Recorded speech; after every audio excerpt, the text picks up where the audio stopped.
What's up, everybody? You already know who it is. It's DripGodDero, and I'm back at you guys with another banger. So in today's video, I do want to premiere episode 22 of the NBA Weekly Recap.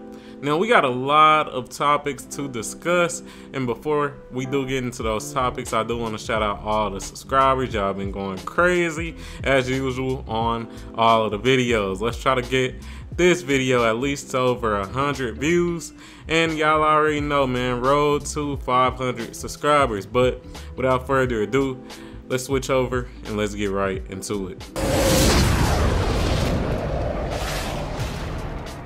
Alright, so as you guys can see, we have switched over, and like I said, we got a lot of topics to talk about. And for this NBA Weekly Recap, a lot of this news is going to be in regards to the Golden State Warriors. But to start off, I do want to just talk about Ricky Rubio. As you guys can see, the title says Ricky Rubio ends NBA career, Cavs agree to buyout. So let's read into it, man, and I'll give my thoughts after. So as you can see, this article was written by Adrian Wojnarowski. Shout out to him, and let's just read into it. After stepping away from the franchise to address his mental health, guard Ricky Rubio announced Thursday that he is ending his 12-year NBA career. Now, let's scroll down, let's see a little bit more. Rubio, 33, addressed his decision in a post on social media, writing that July 30th, shortly before he first put his playing career on hold, was one of the toughest nights of my life, but adding that he is doing better. Let's continue. One day when the time is right, I would love to share my full experience with you all so I can help support others going through similar situations. Until then, I would like to keep it private out of respect for my family and myself, as I'm still working on my mental health, Rubio wrote. But I'm proud to say I'm doing much better and getting better every day. So y'all hear it there. Y'all hear it there. And let's talk about the money, because it looks like he did agree to a contract buyout. So it says Rubio and the Cleveland Cavaliers have agreed on a contract buyout, the team announced Thursday. The move, which covers the $6.1 million left on this year's contract and $6.4 million for 2024-2025, gives the Cavaliers some financial relief and opens up a second spot on the team's roster. So, man, what do I think about that? What do I think about that? First and foremost, I want to say Rubio had a great career. I really just want to say that. I say the time that I liked the most, or the time when I feel like he was the best, was more than likely on that Minnesota Timberwolves team, where he was averaging around 10, 11, or 12 not rebounds, but assists. And you know, he was definitely one of the best passers in the league during his prime. So I do want to give him his flowers in regards to that. And man, I could say he did have a successful career. I wish it would have lasted a little longer, but you know, everybody has that time where they want to walk away from their job or whatever they're doing, and it looks like this was that time. Another thing I like is that he did agree to a contract buyout with the Cleveland Cavaliers, giving them some financial relief. You know, a lot of players in Rubio's situation, when they're getting ready to retire and still on contract and things of that nature, they would say, fuck a buyout, I want all my money. So, you know, well, I want all my money at this time. But with him, he said, all right, I'm gonna agree to this buyout. I might take less money, or I might take my money separated over many years, and it looks like that's what he did. So shout out to Ricky Rubio. He had an awesome career, and man, whatever waits him past his NBA career, I hope he does well in it. But with that being said, let's switch over to another topic, and this topic is on Draymond Green. As you guys can see, It says Warriors Draymond Green reinstated after 12-game NBA suspension. Return date to be determined. So let's read into it, man. Let's read into it. So it says Golden State Warriors veteran Draymond Green has been reinstated by the NBA after serving a 12-game suspension following an incident involving Phoenix Suns veteran Jusuf Nurkic on December 12th, the league announced Saturday. Green is eligible to return to the lineup on Sunday against the Toronto Raptors. However, ESPN's Adrian Wojnarowski reported Saturday that he is expected to need approximately a week to ramp up for a return to the court. So, this is good news for the Golden State Warriors specifically, that they do get Draymond back. As we know, this year for the Golden State Warriors has been up and down. So definitely good to see him coming back soon. Like they said, we should expect to see him more than likely next week. So it'll definitely be interesting to see how Golden State readjusts with, Draymond Green being back in the league and being back on the team. Hopefully he can, chill out with all the shenanigans and all the fuckery. And, hopefully he can definitely contribute in a positive way to this Golden State Warriors team.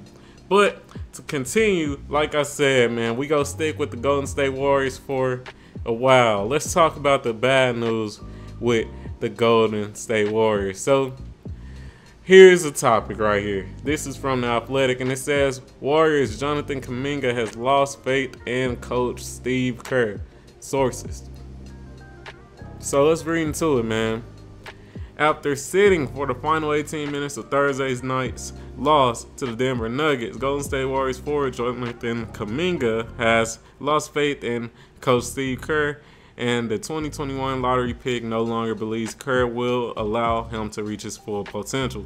Sources close to Kuminga tell The Athletic, adding another layer of turbulence to an already complex Warriors season. So it looks like, Jonathan Kuminga is unhappy with the Golden State Warriors, and more specifically, Stephen Kerr. And me personally, what I would like is, if he do want to get traded, I'd like to see him actually go to a team like the Detroit Pistons. The Detroit Pistons, they're definitely in need of, good young talent, and I think that would be the perfect fit for Jonathan Kuminga. Yeah, the Detroit Pistons got a trash coach in Monty, who seems like he doesn't want to be there, but I definitely think out of the players that, the Detroit Pistons really have, the young players at that, I definitely think Jonathan Kuminga probably has the most potential besides Cade Cunningham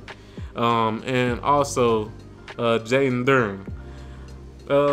Who else, man? Yeah, besides them two, I think he would be the third best player on that team. I'm just keeping it a man. So, yeah, man, I'd like to see him get traded over to the Detroit Pistons or a team like that really need the talent.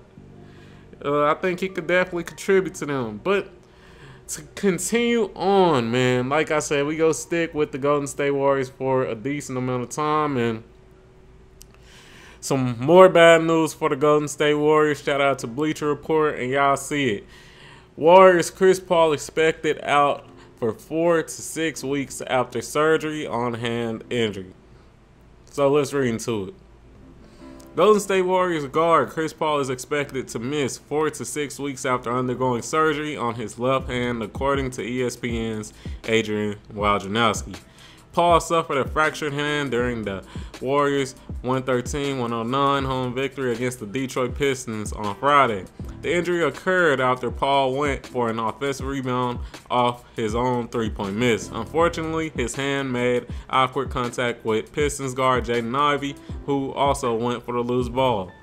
Paul left the game about half a minute later. After the game, Golden State revealed that Paul was scheduled to have surgery the following week. So, I mean, at this point, what you expect? What you expect when it comes to Chris Paul? Excuse me, y'all. But yeah, man, what you really expect when it comes to Chris Paul, man? He an older player. He's a veteran, and he's definitely injury prone. But at the same time, I'd rather him get injured earlier in the year than later in the year when you're trying to fight for a playoff spot, or when you're in the play-in tournament or something like that. So hopefully he does, get back healthy, and, hopefully he doesn't suffer any more injuries over this season, man. We want to see all these teams healthy throughout this whole season so that we can have, every team in tip-top shape and in the best condition for the playoffs, the play-in tournament, everything. But yeah, man, that's definitely unfortunate. And for our final topic for this NBA recap, I want to talk about the Los Angeles Lakers. It looks like they have reportedly signed a former NBA first-round pick. So let's read into it, man. It says, according to ESPN's Adrian Wojnarowski, the Los Angeles Lakers will sign Dylan Windler.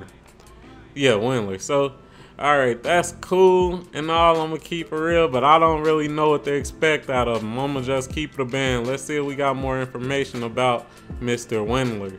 So it says, the Los Angeles Lakers have officially announced that they have waived Alex Fudge and Demoy Hodge. Now, I never heard of them on the team. I'm going to keep it real.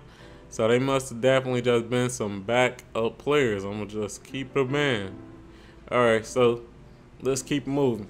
So it says, the Los Angeles Lakers will waive Alex Fudge in order to sign Dylan Windler to a two-way contract, sources told ESPN. As Woj first reported, the Los Angeles Lakers are bringing in the 6'6" wing who has shot 37.8 from 3 in his G League career. So pretty much it looks like, they bringing him in for some shooting. And hey, I feel him, man. I feel him. The Lakers, they've been struggling hard as hell when it comes to shooting the three, man. They definitely been one of the worst teams when it comes to the three. So I feel it, man. I definitely feel it. But hey, with that being said, if you enjoyed this video, like the video, comment on the video, subscribe to the motherfucking channel, turn on notifications and all that good stuff, and I'm out. Peace.